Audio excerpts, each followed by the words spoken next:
বৃষ্টির দিনে হালকা ফুলকো স্ন্যাক্স খেতে কিন্তু সবারই পছন্দের।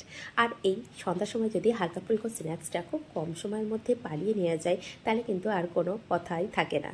তাহলে স্কিপ না করে সম্পূর্ণ রেসিপিটা দেখার অনুরোধ রইল। আর এই রেসিপিটা বানাতে 10 থেকে 15 মিনিটের মধ্যে কিন্তু রেডি করে নেওয়া যাবে। তার থেকে বড় কথা, হাতের কাছে থাকা কয়েকটি উপকরণ দিয়েও রেডি করে নিতে পারবেন। তাহলে সম্পূর্ণ দেখাটার অনুরোধ রইল। আর যদি এটা ফেসবুক থেকে দেখে থাকেন, পেজটিকে ফলো করে রাখার অনুরোধ রইল। তাহলে চলুন কীভাবে এই সহজ রেসিপিটা সহজভাবে বানিয়েছি সেটা দেখা যাক। এখানে আমি 4টে আলুকে আগে থেকে সিদ্ধ করে রেখেছিলাম। সিদ্ধ করে রাখার পরে এখন আমি হাত দিয়ে ভালো করে ম্যাশ করে নিচ্ছি। যদি হাতের কাছে ম্যাশার থাকে অবশ্যই সেটা দিয়েও ম্যাশ করে নিতে পারেন। তো আলুগুলো ভালো করে ম্যাশ করে নেওয়ার পরে এখানে কিছু উপকরণ মেশাবো, যেগুলো সহজেই আমাদের হাতের কাছে রান্নাঘরে থেকেই যায়। তো ভালো করে হাত দিয়ে একটু মিশিয়ে নিচ্ছি, নিয়ে এখন মেশাবো কিছু উপকরণ। আর এটার মধ্যে যদি হালকা ফুলকা কোনো কুটলিয়া থাকে কোনো অসুবিধা নেই। তো এখন কিছু উপকরণ মেশাচ্ছি, সেটা হলো কিছুটা পেঁয়াজ নিয়েছি, চিলি ফ্লেক্স নিয়েছি, লবণ, হলুদ আর কাঁচা লঙ্কা। আর দিয়ে দিলাম কিছুটা ধনেপাতা কুচি। আর ধনেপাতা কুচির পরিমাণটা একটু বেশি দিতে পারেন, দিলে খেতে ভীষণ টেস্টি হয়। আর এখানে দিয়ে দিলাম কর্নফ্লাওয়ার। কর্নফ্লাওয়ারটা আমি 3 চামচ নিয়েছিলাম, কিন্তু হাফ চামচের একটু বেশি রেখে দিলাম। যদি দেখি এই ডোটা রেডি করব, ডোটা রেডি করার সময় যদি দেখি ডোটা নরম হয়েছে, সেক্ষেত্রে কর্নফ্লাওয়ারটা ব্যবহার করব। এখন এর মধ্যে দিয়ে দেব 3টে পাউরুটিকে আমি ভালো করে মিক্সি জারে গুঁড়ো করে নিয়েছি, নিয়ে ব্রেড ক্রাম্বস রেডি করে নিয়েছি। এখান থেকে আমি সামান্য 2 মুঠো মতো দিয়ে দিচ্ছি, কিছুটা এখনও সাইড করে রেখে দিচ্ছি, যদি প্রয়োজন হয় তবেই কিন্তু ব্যবহার করব।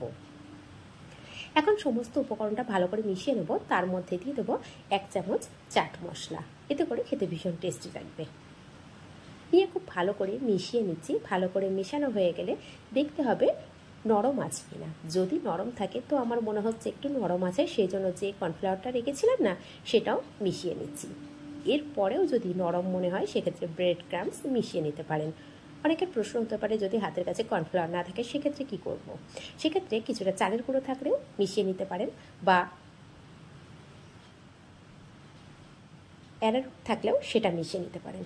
এখন এই ডোটাকে আমি হাতের মধ্যে তেল মাখিয়ে নিয়েছি, নিয়ে দুটো ভাগে ভাগ করে নিয়ে এইভাবে একটা দেখুন যে পাউরুটি হয় না, সেই পাউরুটির সাইজে আমি করে নিচ্ছি। আর একটু পাতলা করেই করছি, খুব বেশি মোটা করবো না, 1/2 ইঞ্চি থেকে একটু মোটা করছি। এতে করে কি হবে, যখন ভাজা করব ভাজাটা খুব সুন্দর ভিতর থেকে ভাজা হবে আর মুচমুচে ভাবটা খুব ভালো আসবে। এখন এটা দেখুন একটা পাউরুটির মতো শেপ করে নিয়েছি। আর নেওয়ার পরে এটাকে মাঝখান দিয়ে 3টে ভাগে কেটে নিচ্ছি। নিয়ে এখন আবারও ত্রিকোণ করে কেটে নেব, সেই জন্য ছুরি দিয়ে ঠিক এইভাবে করে কেটে নিচ্ছি। আপনারা আপনাদের পছন্দ অনুযায়ী শেপে কেটে নিতে পারেন। যদি মনে করেন চৌকো করবেন সেটাও করতে পারেন, যদি এটা ফিঙ্গারের মতো করে সরু সরু লম্বা করে কাটতে চান সেটাও করে নিতে পারেন। তো এইভাবে হাত দিয়ে একটু সেট করে নিচ্ছি, এতে করে দেখতে অনেকটাই সুন্দর হবে, যেহেতু আলু তো নরম। তো দেখুন কতগুলো আমি রেডি করে নিয়েছি, আর কিছুটা আমি রেখে দিয়েছি, যখন ভাজা করব তখন এটাকে আবার রেডি করে নেব। আর এটা গরম গরম ভাজা করে খেতেই ভীষণ টেস্টি লাগে। এদিকে তেলটা গরম হতে দিয়েছিলাম আগে থেকে, কিন্তু তেলটা খুব বেশি গরম করিনি। এখানে যখন একটা দিচ্ছি একটু খেয়াল করে দেখলে বুঝতে পারবেন সামান্য অল্প বাবলস উঠছে, তার মানে তেলের টেম্পারেচারটা কিন্তু খুব বেশি নেই, সেটা দেখেই বুঝতে পারছেন। তেলটা একদম কম গরম থাকবে সেটাতেও দেওয়া যাবে না, তাহলে তেল অনেকটাই টেনে নেবে বা অ্যাবজর্ব করে নেবে। সেই জন্য তেলটা মিডিয়াম গরম করে নিতে হবে, নিয়ে তার মধ্যে দিতে হবে। দিয়ে এইভাবে ভালো করে মিডিয়াম ফ্লেমে ভাজা করে নিয়ে যখন একটা সাইড একটু কালার এসে যাবে না, ঠিক তখনই উল্টো পাল্টে আর একটা সাইড খুব ভালো করে ভাজা করে নিতে হবে।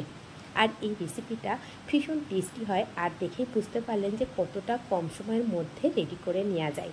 আর তার থেকেও বড় কথা, কম সময় তো বানাচ্ছেন, আর দেখুন যে উপকরণগুলো ব্যবহার করেছি প্রত্যেকটা কিন্তু সবার হাতের কাছে কম বেশি থেকেই যায়। একমাত্র কর্নফ্লাওয়ারটা সবার হাতের কাছে নাও থাকতে পারে, সেক্ষেত্রে অবশ্যই ময়দাও ব্যবহার করতে পারেন সামান্য। তো ময়দার থেকে যদি হাতের কাছে চালের গুঁড়ো থাকে না, সেটা ব্যবহার করলে বেশি ভালো রেজাল্ট পাবেন, মুচমুচে ভাবটা বেশি আসবে। তো এখানে দেখুন সম্পূর্ণটাই ভাজা করে নিয়েছি। এই ভাজা করে নেওয়ার পরে এখন সার্ভ করার পালা। সার্ভ করে দেখিয়ে দিচ্ছি, দেখুন দেখতে কতটা লোভনীয় হয়েছে আর খেতেও ভীষণ টেস্টি হয়েছে। এখন আমি গ্রিন চাটনি দিয়েই সার্ভ করে দেখিয়েছি, আপনারা অবশ্যই টমেটো কেচাপের সাহায্যে সার্ভ করতে পারেন। একটা ভেঙে দেখাচ্ছি, দেখুন কতটা মুচমুচে হয়েছে, আর ভিতর থেকে পারফেক্টভাবে কত সুন্দর ভাজাটাও রেডি হয়ে গেছে। যারা এই পর্যন্ত স্কিপ না করে দেখেছেন তাদেরকে অসংখ্য অসংখ্য ধন্যবাদ।